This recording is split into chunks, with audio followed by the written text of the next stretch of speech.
Join us at the beginning of our quest to fulfill the potential of our Opel GT. These are rare cars in the UK as they were only ever imported. This 1968 vehicle is an early example. It has undergone a few changes with its previous owner. We feel that they were firmly on the right track and intend to continue along the race and rally vibe. In episode 3 of RetroParadyce, we rectified the dreadful offset, as seen here, and reduced the gaping chasm of arch gap by lowering it. And, as I'm sure you can already guess, this causes some interesting side effects.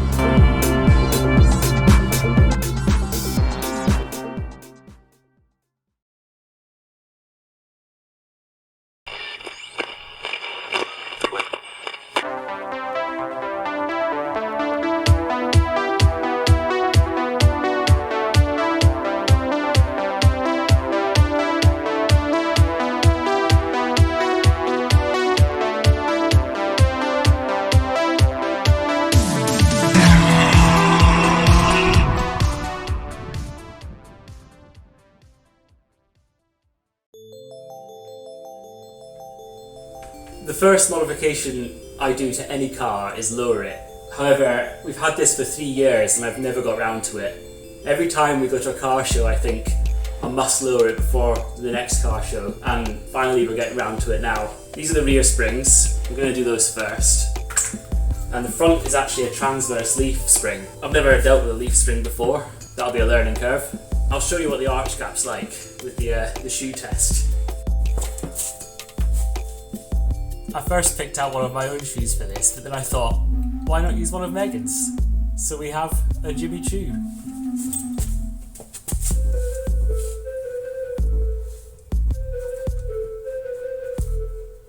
So it fails the shoe test, obviously.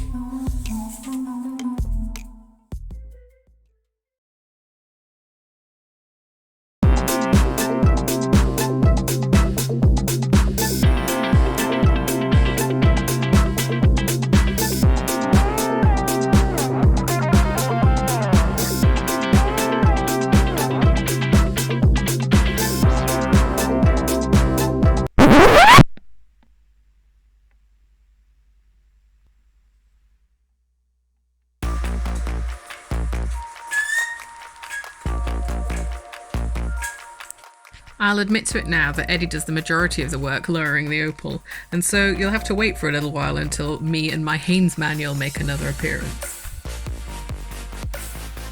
It's about time that someone that knew what they were doing made an appearance, otherwise we just look like a bunch of complete idiots.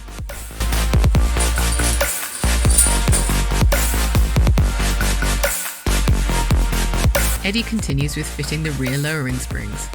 After jacking up the car, it's now necessary to support the weight of the rear axle in order to allow for a controlled descent once all the nuts and bolts are loosened.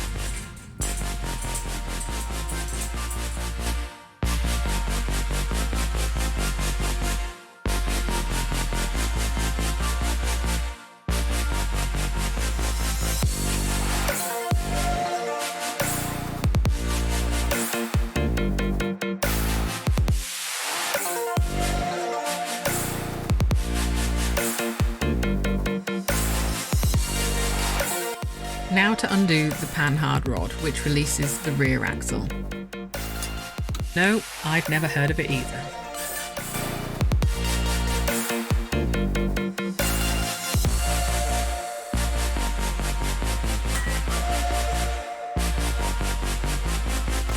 With the tension now removed from the springs, they can be easily removed.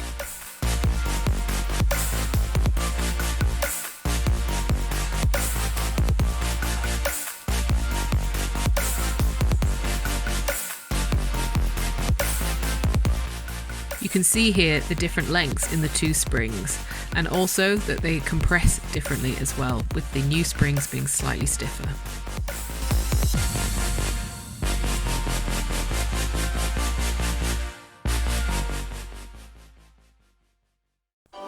Now it's time to fit the new lowering springs.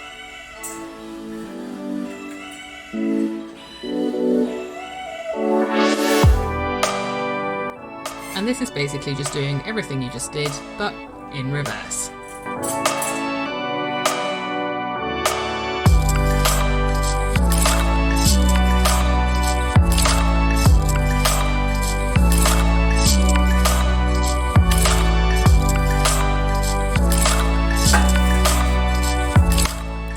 So about that tray soft stick thing. I'm also trying to order a adjustable panhard rod for the car for when it's lowered from a company in Germany that are notorious for taking weeks to get back to you, which would normally be fine. However, we've got a car show in 4 weeks that we want it lowered before then, so hopefully the company gets back to me soon, otherwise that might be a problem.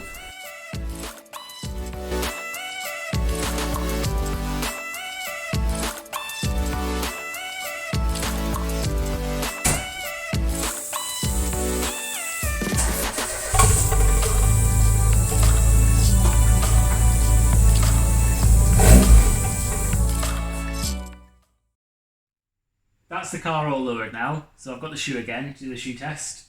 It went in sideways before, now it doesn't. I can only get it in that way up. So I think that's a pass, in my opinion. That's the rear end finished. It was super easy.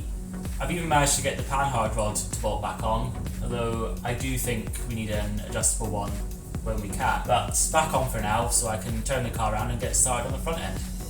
So a quick shout out to Opel GT Source in America. They sent out our springs to us, along with instructions as well to give us a hand. So it says to take the spring pressure off by putting the jack under the eye, take the bolt out, take the lower shock bolt out, and do that on the other side as well, then release the pressure from the spring, and then take out the two, I think it means these two here, for the lower control arm. And once you've done all that, the spring should come out. So let's find out if it works.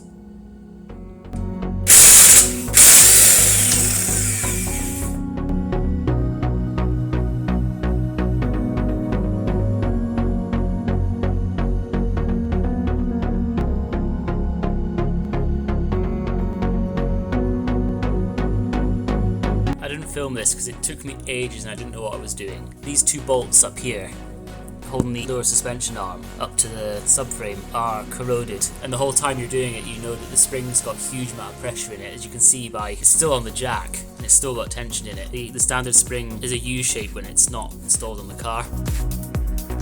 If you're doing this job, there's so much tension in this spring, you really need to be careful not to get yourself in the way of it.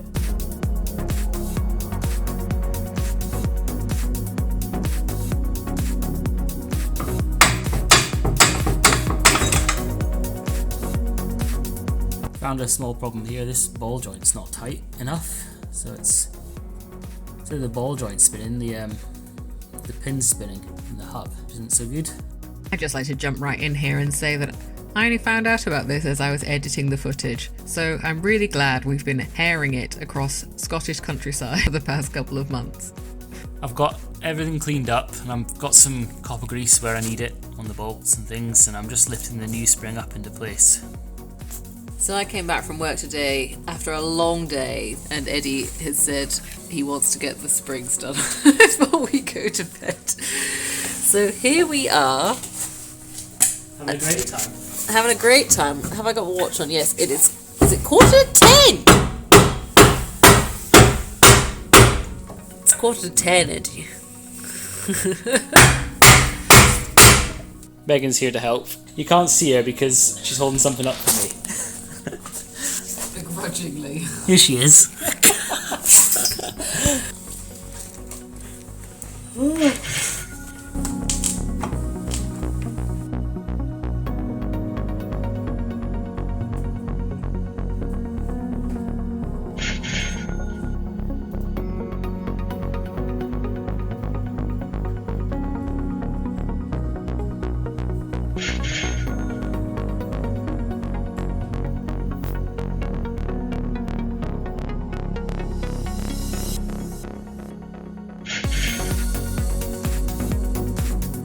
Obviously at this point we're getting pretty tired, so if in doubt, just force it.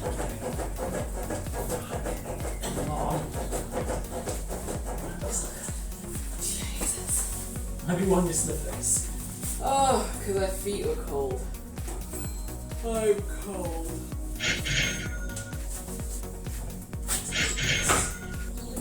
In the end, the yawn count finished on a final total of 5.5 before we were finally able to go to bed.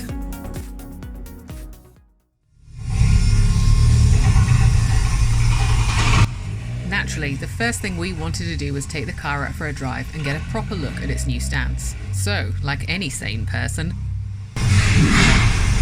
our first stop was to a multi-storey car park, where the full extent of the ground clearance issue immediately became clear. We quickly realised that we needed to get it back in the garage to sort the exhaust out, and fast. And you might have already guessed it, but this would only be the start of our problems with the new and improved ride height.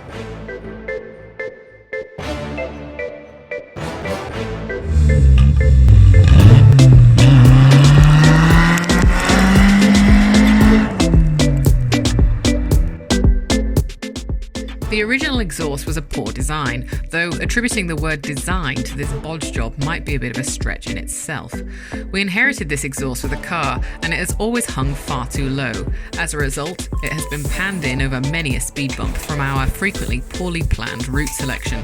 When we first bought the car, it had an exhaust on it that was a complete bodge and had no silencing in it at all. And we were using the car for our honeymoon. We drove it to France. Really rushed before the wedding. We put 2 silencers in there to quieten it down. It's still a complete bodge, and it hangs so close to the ground that it was catching the ground before we lowered it. Now that we've lowered it, it's basically scraping everywhere we go, and it's not got long left. We've got this car show on Sunday, and we're driving down on Friday, and it's Tuesday today, so I've got 3 days to make an exhaust for this car that doesn't catch the ground, and I've got all these pipes. I think I've got enough, but you know I'll have missed something, but we'll make it work. I've got 1 silencer as well, so it's going to be loud hopefully sound good as well. We'll see how we get on. I've got the car jacked up, so you can't see how close it was to the ground, but you can see it's the lowest hanging part. You can also see it's a complete mix of random bits of pipe that we had lying around, and the previous owner had lying around. We just made it work, but Flexi's taken some damage there. Flexi's also far too far back. It also knocks where it goes over the rear axle, so hopefully we're going to make it a bit better here.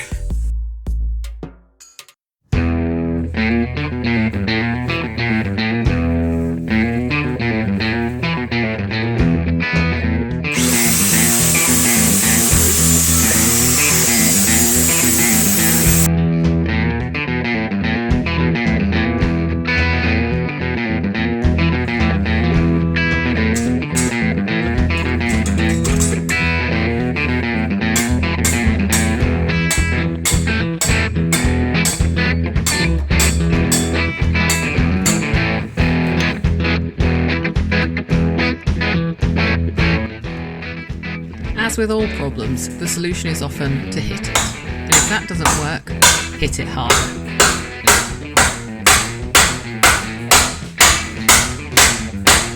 What had happened was the clamp around here had pinched, and that's actually that's dented in where it pinched. And so was this. So the pipe, where the pipe wasn't dented up inside, it wouldn't slide out. I've had to hammer a screwdriver up there, but it is now free.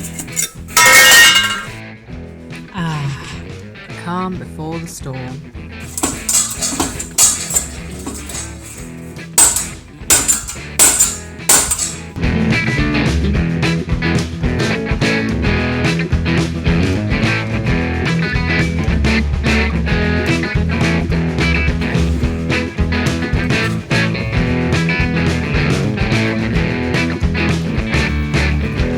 Footage of Eddie hammering that exhaust goes on for a really long time, so I'll spare you.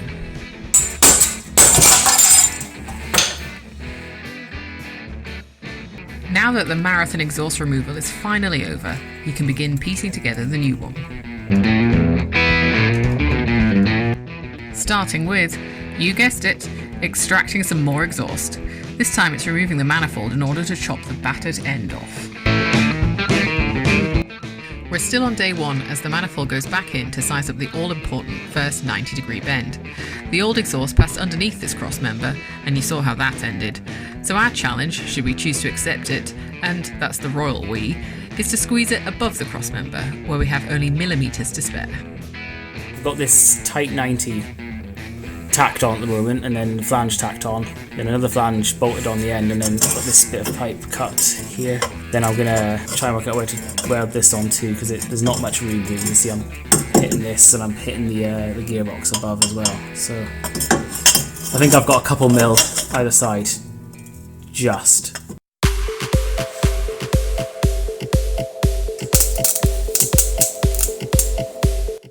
As avid watchers of a number of car-related YouTube channels, we learn a lot from watching others doing. We learned this particular nugget from Turbo Yoda over on Skid Factory, corroborated by a few other sources. The heat from welding can warp your flange. Stop giggling at the back. So you're best to bolt it to something bigger and stronger to dissipate the heat and resist the forces which can warp it. And so ends day 1 of the Opel Exhaust Odyssey. It's day 2 of the exhaust build. I've just finished welding up this pipe. I got the manifold finished off yesterday. My first weld yesterday was terrible. They're getting better as I go along, so hopefully by the end of the exhaust I'll do a nice looking weld as well.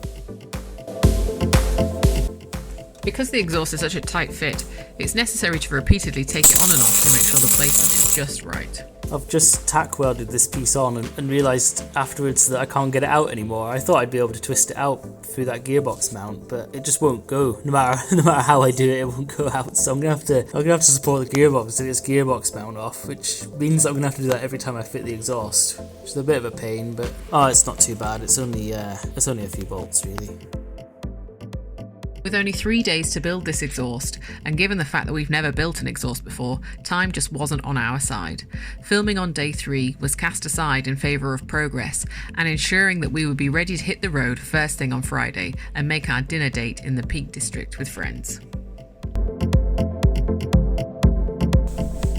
Okay, first startup.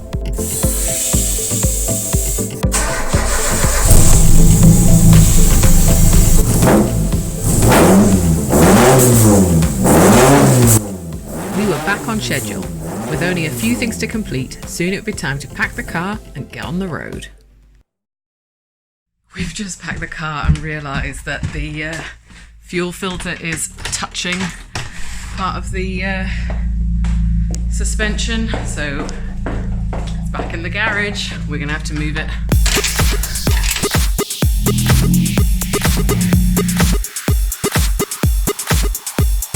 So you can see that the fuel filter and pump arrangement sits right over the diff, and when it's all packed up it just sits too low and it smacks in. The previous owner put it there, didn't he? We actually had an issue with this when we got married as well. We drove down to London, punched a hole in the fuel filter because we were so heavily laden. We had a slimline fuel filter fitted. Well, you fitted it at the side of the road, and then with lowering it, it's just made the problem worse. Everyone's going to see my epic exhaust botch because we didn't have the bend in time. Oh, oh yeah. We're going to join these we're going to join it here when we get a chance. But right now we've shamefully bodged it, haven't we? Yeah. Who cares, honestly? We're an hour and a half late setting off and we're still... We've got dinner plans with a local celebrity.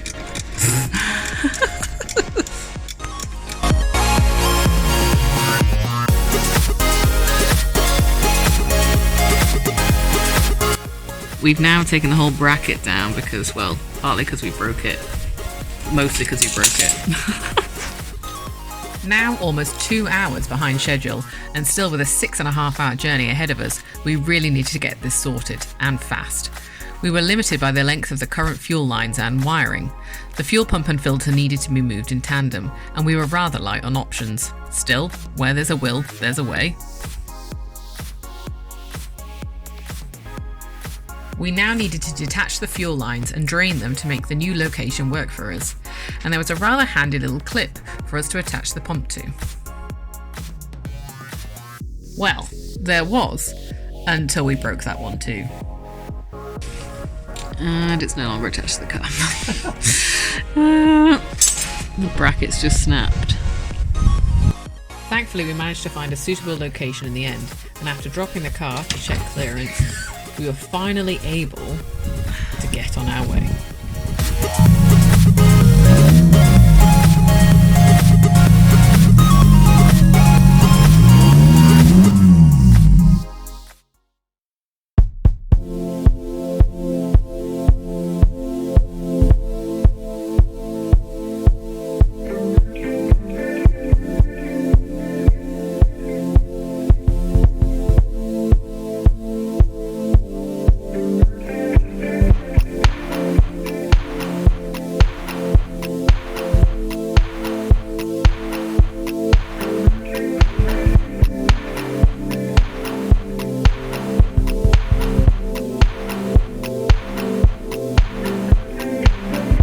We made it to our destination merely 3 hours late, and surely nothing can have gone that wrong overnight, can it? We're at Shell DF and Jules' loose house, but the car won't start this morning. It's not turning over at all on the starter motor, just nothing.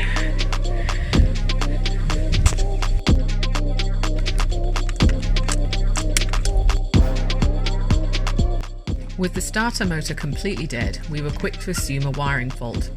How do you know you're about to start a day of classic car motoring? You spend the morning jacking it up, of course.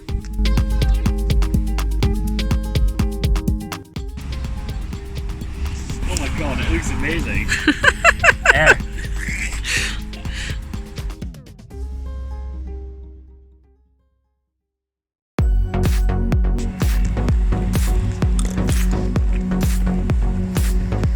Standard RetroParadyce fare is fixing something at the side of the road.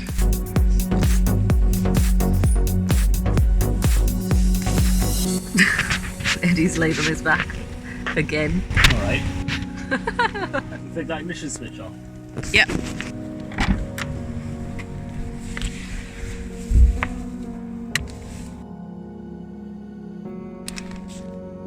So it's a broken solder. Where the wiring comes in, the terminal bolts on. The small wire terminates on the starter motor and the solder has come loose. It's just sitting apart like that. As soon as you push them together, it starts. So thank God, because we thought we'll we cooked right. it. Yeah, we thought the exhaust cooked it, didn't we? Yeah. We can probably get a soldering iron into there. So if we do that and try and resolder that joint, we can maybe actually fix it. Just trying to find somewhere that sells a soldering iron. Megan's phoning the closest place before we walk there.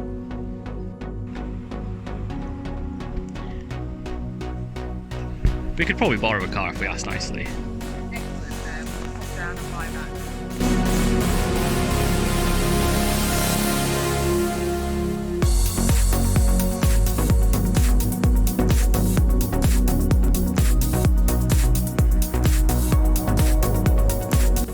After our curbside remedial work, the car started up first time, so we just needed the solder to hold up for the rest of the weekend.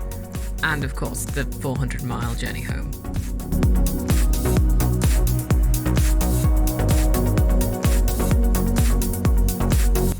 Time for us to get ourselves to dub fiction.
That's all the lowering springs fitted. So we've got the shoe again. We'll do the shoe test now. We went in sideways before. Now only the tip goes in. I can't use that.